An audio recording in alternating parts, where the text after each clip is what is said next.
Part 2. Right, we worked on a model, actually been on my drive for ages. I've decided to reuse it. The reason is that this particular female model was going to be part of a scene that is, well, put it this way, it's very controversial.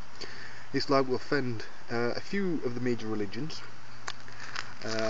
So I thought, as the book is due out in July, it's not a good idea. This is why I kept it back originally. Not to put it out in case it causes a major hoo-ha or it hits the press or some crap like that, or basically people get offended and decide not to buy the book, even though it's nothing to do with the book. So I decided, I thought, well, what the hell, I'll reuse the model and always, drag it out again later. So I'm basically doing this, take this field model, give it a nice sort of pose. I might render it out nicely. I'm not sure yet. I just messed around this morning while Kim was watching a TV program, kids TV program, The Night Garden, or as the Shite Garden as I call it, because it's terrible. Rip off of the Teletubbies, horrible stuff. So I know some of you know that I hang around on sort of abovetopsecret.com, and that I do occasionally come across when there's fake footage or pictures of supposed alien spacecraft or aliens. I come along the more serious ones, the ones that are reasonably professionally done. There's me and a few other people come along and basically point out why it's fake, right? Because some people don't actually realise, the guy in the street, what's possible with 3D. You hear the thing, oh well, CG can't do photoreal yet. You think, well, why don't you tell that to the guys who are making a bloody fortune doing photoreal models? The guys who are getting, CG Talk Awards and 3D Total Awards and zbrush Central Top all the time, photoreal stuff, so don't tell me it's not possible. It is, just very difficult. At least for the organic stuff. So I've been helping out with that. The drone stuff, which has been dragging on for a year. See, the thing is that you've got to break it down. It's not. I explained, and so did David Biedney. I was talking to David Biedney last night. XILM, massive Photoshop guru, probably one of the top 5 Photoshop guys in the world. Helped to write it. He's been there since the beginning. He knows it inside out better than probably most humans alive. And he's basically, he's good at his job. Now, it's the old thing, you can take a horse to water but you can't make it drink. Because some people, it's like a belief system. It's almost like a god, right?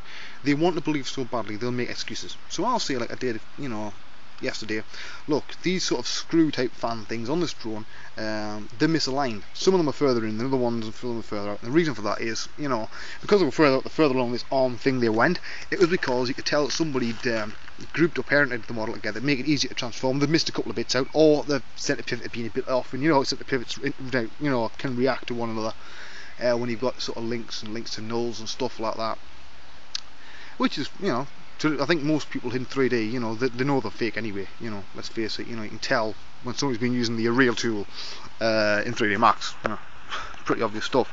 But the guy in the street's not, and it's a bit like saying to him, "There is no God." It's like telling to a small child, "There's no Santa Claus." You get a similar reaction. After the screaming fit stops, people start trying to find ways around it, reasons that you're wrong. So they'll say things like, oh well, maybe these alien spacecraft don't obey the laws of physics like ours. Well, unfortunately there's only one law of physics, right? Then they start saying, well, maybe the craft's not one piece, maybe it's made of lots of little pieces that aren't really connected and each have their own anti-gravity device. And once you start having to explain and find a reason why something's real, you're screwed. Now, I don't like people being taken advantage of. There's a lot of con artists and vested interests in the world of ufology.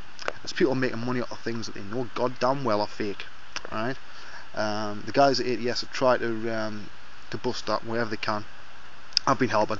I'll continue helping, as I do have the time to do it. I would urge, by the way, go and have a listen to go to theparacast.com and listen to David Biedney's sort of I forget the guy who works at it so well. Their podcast. Very interesting. Anyway, now I'm sort of a bit screwed here. Right? I've walked further than I've ever walked before from Langley Park, and in fact I've walked all the way to Lanchester. In fact, just over that there's a road, right? Just over there, behind them trees, and that's Lanchester. Now that means I've walked about 8 miles, and I've got to walk back, and it's time I was already back. Cat's not going to be chuffed because I've got to get the stuff for the tea. I got a bit sort of carried away with my walking and chilling today.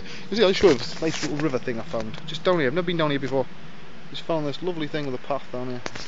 Didn't even know it existed. Been here 3 years, never knew it was there. See, there's 2 places that I found today that I didn't even know about. And here's me moving away from the goddamn place. So you can hear the cars there. Very, very crazy. But anyway, it's time I got back. Started like doing some actual bloody work and get the rest of this stuff encoded. But yeah, I don't cut the time. Let's bang on about the zbrush book for a bit. Now, one thing I do want to point out,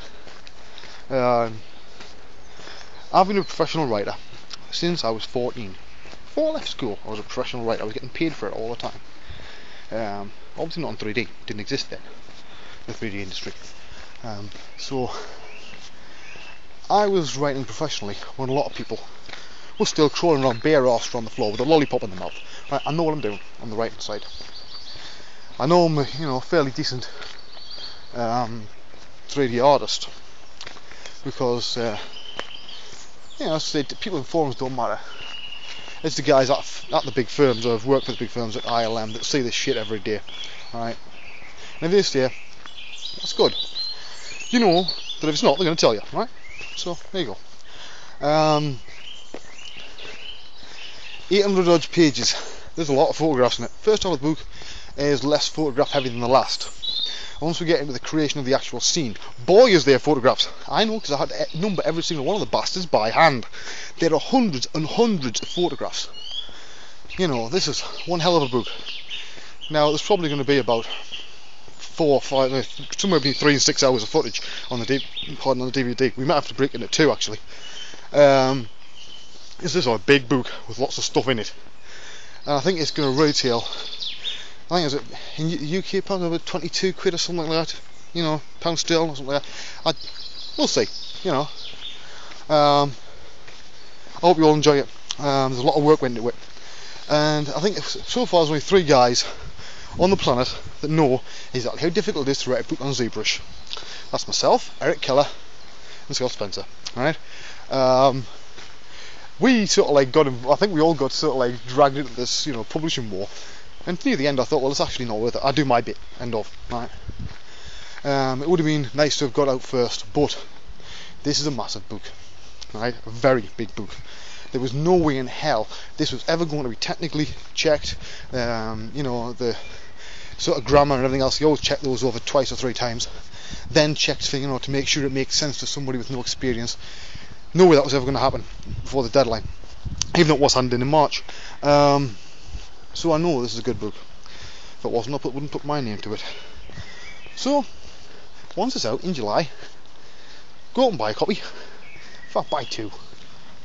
If you're nice, I might even sign it for you. I'm joking, of course, I don't sign things. I'm not Tom Cruise, right? Anyway, I probably won't make a cigarette this year, now I'm moving house, which will probably please a lot of people. So, who knows, might make it next year. Right, I'm going to get going because I've got another 8 miles to walk. Alright? See ya.